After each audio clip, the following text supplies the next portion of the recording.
Les decía que la ministra de Economía ha anunciado 330.000 pruebas que llegan de Shanghái el 27 de marzo. Esto es necesario, sumamente necesario. Se analiza también 3.000 pruebas diarias para agilizar el descarte o la confirmación del COVID-19. Sobre este impacto vamos a conversar en los siguientes minutos también con el médico infectólogo Juan Villena, que nos atiende a esta hora de la noche. Doctor Villena, buenas noches. ¿Cómo están ustedes? ¿Qué dice Jaime? Buenas noches, un gusto de estar con usted. Buenas noches, doctor Villena. A ver, por favor, primero, el análisis de las 3.000 pruebas para agilizar el descarte o la confirmación tal como se ha anunciado, teniendo en cuenta los 395 casos confirmados de 6.664 analizados. El presidente ha hablado de la curva, que está en un 6%. ¿Cuál es su evaluación? Bueno, me parece que eso es sumamente importante. Pareciera que estamos controlando la transmisión del virus, porque los porcentajes que nos están mostrando son realmente bajos. Y hay algo más.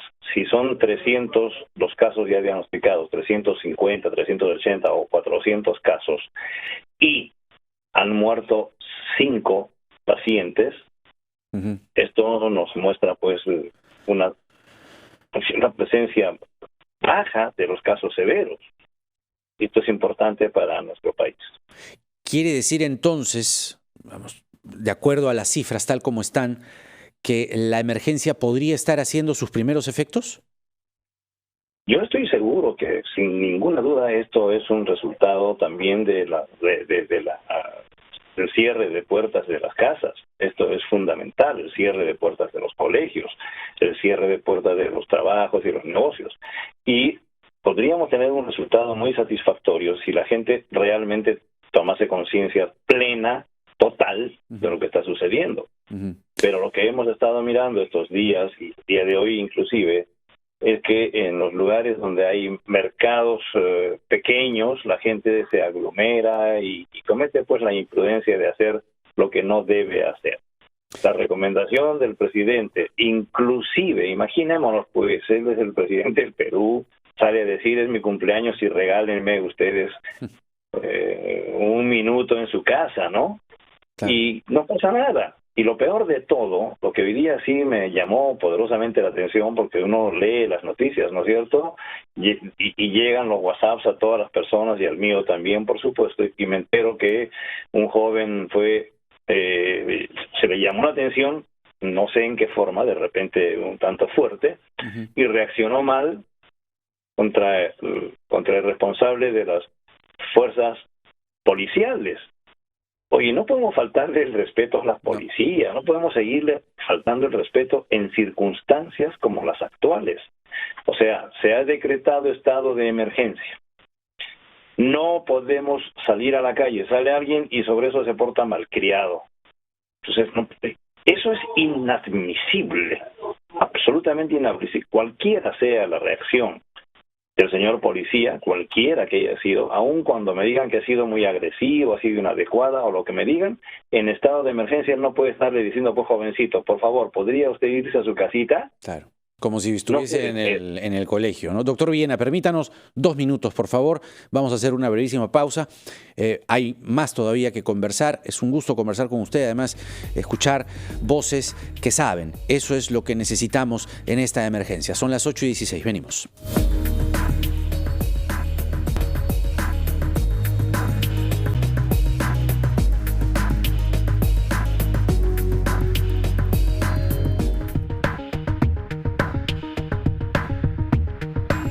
Son las 8 de la noche con 19 minutos. Esta es una transmisión extraordinaria de RPP Noticias en sus plataformas de radio, televisión y web, con todo sobre el coronavirus, todo sobre la emergencia nacional. Y vamos ya 20 minutos del toque de queda en el día 8 de la emergencia. Estamos conversando con el médico infectólogo, el doctor Juan Villena, a propósito de las novedades respecto a las pruebas. Llegan 330.000 pruebas el 27 de marzo, tal como lo ha anunciado la ministra de Economía, María Antonieta Alba. Pero hablando del gobierno, doctor Villena, Hoy el ministro de Salud dijo aquí en RPP que, y cito, tarde o temprano todos vamos a terminar infectados del coronavirus. ¿Cuál es la interpretación que usted le da a esta declaración? No lo escuché, no tuve la oportunidad de escucharlo, pero si lo dijo de esa forma, yo creo que de alguna manera es correcto, tarde o temprano, o sea, dentro de un año, vea usted, todos podríamos estar infectados dentro de año y medio si es que el virus sigue aquí en nuestro país. Pero la idea fundamental, y yo tengo que entenderle muy bien al señor ministro, la idea fundamental es frenar la diseminación masiva, rápida que le corresponde a este virus. O sea, no podemos permitir tener 1,000, 2,000, 3,000 personas que requieran hospitalización porque nuestras condiciones no son precisamente las de permitir ese número de pacientes hospitalizados. Claro.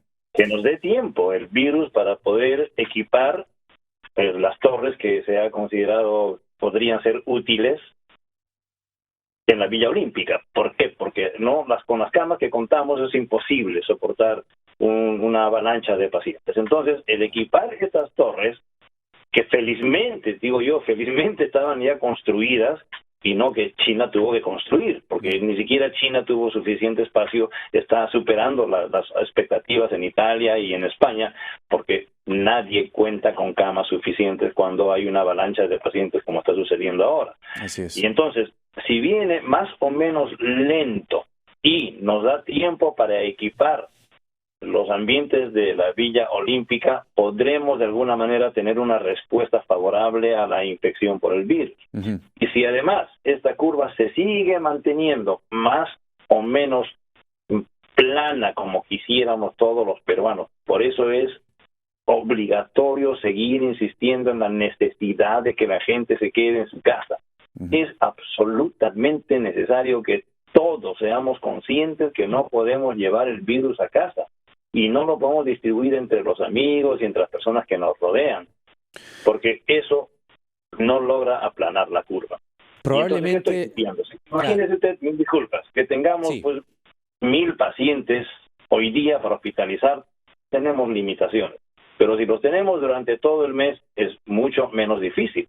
Y algo más, vea usted, la mortalidad del virus es sumamente baja, o sea, es 3%, ¿no es cierto? Sumamente baja, bueno, relativamente baja, 2 o 3%, ¿no es cierto? Claro.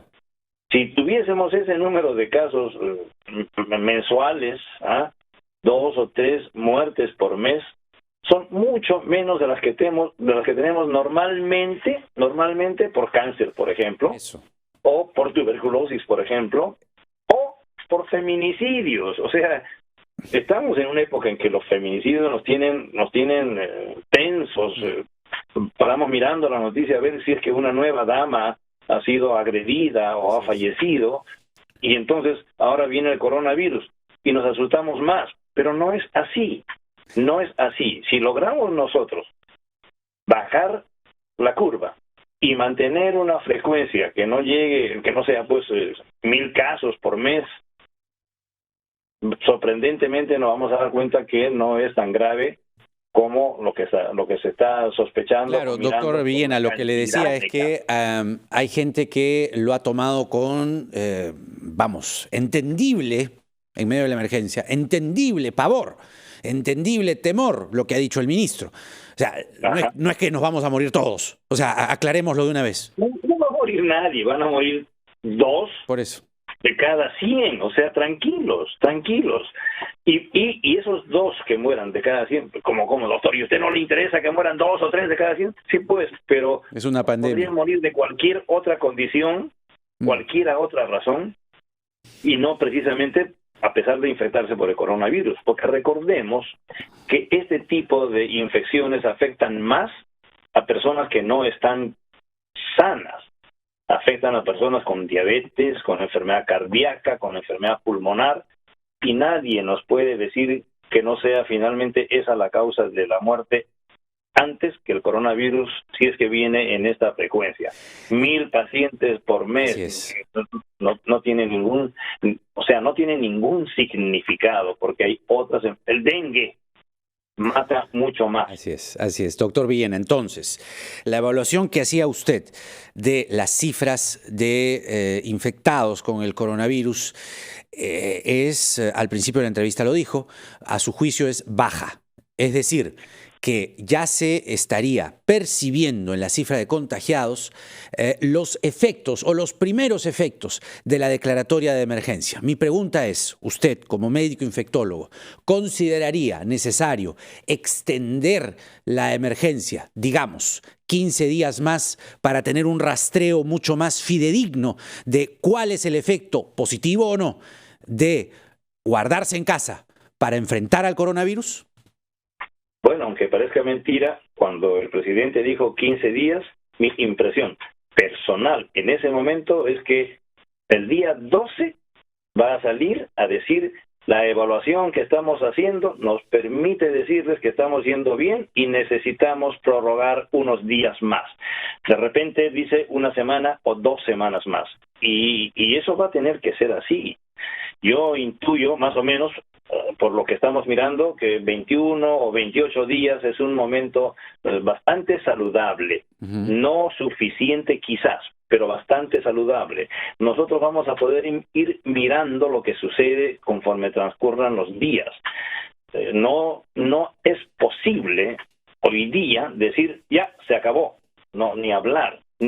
Por ningún motivo me atrevería a decir que con 14 días va a ser suficiente. Pero tampoco me atrevo a decir vamos a necesitar 2 meses, 3 meses, ¿no es cierto? Yo creo que circunstancias como esta obligan a un gobierno, y acá yo lo felicité al señor presidente en ese tema, no en todo, por supuesto, porque siempre hay detalles que van corrigiéndose mientras van pasando los días. Este es un tema absolutamente dinámico. La infección por este virus nos obliga a tomar decisiones diariamente. El equipo tiene que estar permanentemente conectado, tiene que haber una interconexión entre todos el sistema de salud, Ministerio de Salud y las Fuerzas Armadas tienen que estar, hospitales me refiero, tienen que estar permanentemente conectados porque se toman decisiones cada momento. Si sucede algo, hay que tomar una decisión. Hace unos días falleció alguien en casa y nos demoramos en forma increíble para poder transportar el cadáver, inclusive, y etcétera. Sí, pues porque estamos aprendiendo, nos están enseñando las circunstancias y hay que tener paciencia y calma. Nadie puede estar absolutamente preparado para todo cuando surge un tema como este, que es de una naturaleza violenta, que rápidamente progresa y que en cualquier momento afecta a una persona que puede fallecer. Pero tampoco quiere decir que empecemos a trabajar hoy día. No. Creo que lo que se ha venido haciendo ha estado dentro de lo razonable, pero nos ha faltado algunas coordinaciones que hay que irlas corrigiendo sin ninguna duda. Por ejemplo, tema de las pruebas diagnósticas, por ejemplo, yo no estoy seguro si cuántas pruebas van a hacer por día, porque de acuerdo a ellos, si van a hacer 1,000 pruebas diarias, o 3,000. 3,000 están diciendo. 3,000 pruebas diarias, y yo compro 300,000 pruebas, 100 días. 100 días para consumir las pruebas. O sea, dentro de 3 meses yo voy a saber cuántos tengo. Yo necesito saber si es que voy a hacer las pruebas. Necesito saber esta semana, la próxima. O sea deberían para usted ser más pruebas. Sin ninguna duda. ¿Cuántas diarias al ritmo que vamos? Tengo mi pensamiento, vea usted, por favor. Si yo tengo que diseñar mi estrategia. Yo quiero saber cuántos tengo. Tengo que hacer pues 10,000 pruebas o 20,000 pruebas por día para saber cuántos realmente tengo. Porque si me dicen, doctor, no, lo que nosotros queremos saber es cuántos vamos a tener dentro de 3 meses o dentro de 6 meses, bueno, esa es otra estrategia. Y si luego me dicen, doctor, vea, tenemos pacientes graves que no podemos confirmar el diagnóstico. ¿Qué hacemos? Esos son coronavirus, pues no le hagamos el diagnóstico, no importa, tratémoslo como si fuese un coronavirus, porque no tengo mucho que pensar. Si en este momento, si hoy día, me llaman porque hay un paciente que tiene dificultad respiratoria, está con tos, tiene fiebre, ha tenido contacto fuera de su casa con alguien sospechoso, le hacemos una tomografía, se ve las imágenes en ambas bases pulmonares, le hago un par de análisis, tiene linfocitos bajos en el hemograma, así se llama, linfopenia. Así no le haga el diagnóstico y no lo confirme, ese paciente tiene que ser manejado como si fuese un coronavirus. obligatoriamente. Yo no puedo estar esperando a la prueba diagnóstica. Entonces, cuando uno establece pruebas diagnósticas, tiene que definir con qué objetivo, cuál es la estrategia. Ya, pero si tiene ese cuadro, usando. ¿para dónde? ¿Aislado? Por supuesto, el paciente va a cuidados intensivos aislado. Ese es un paciente que es manejado de todas maneras, de manera aislada. No Sin necesidad de la prueba, dice usted. Si tiene los diagnósticos, sin necesidad de la prueba, aislado. Por supuesto, Ya. en las circunstancias actuales, si ha tenido algún contacto el paciente de riesgo, si me dicen, doctor, ha bajado de un avión y está, no hay que dudarlo. O sea, dependiendo del dato epidemiológico, del cuadro clínico que tiene el paciente, la severidad del cuadro respiratorio, compromiso bilateral en la tomografía, yo le digo, tiene no leucocitosis, llamamos así los médicos, sino leucopenia, o sea, en lugar de aumentar los leucocitos en sangre como sucede con una infección bacteriana, con una neumonía, más bien están disminuidos como por hacernos sospechar que el paciente tiene una infección viral. Los médicos están en condiciones, en cualquier unidad de cuidados intensivos del Perú, para hacer un diagnóstico muy sugestivo de una infección viral. No vamos a decirles, y no me hagan, no se me entienda mal, que es tan fácil como decirlo así como lo estoy diciendo, sino que cuando son cuadros muy claros, muy definidos, en los que evidentemente no hay una infección bacteriana secundaria, uno puede sospechar altamente que se trata de una infección viral.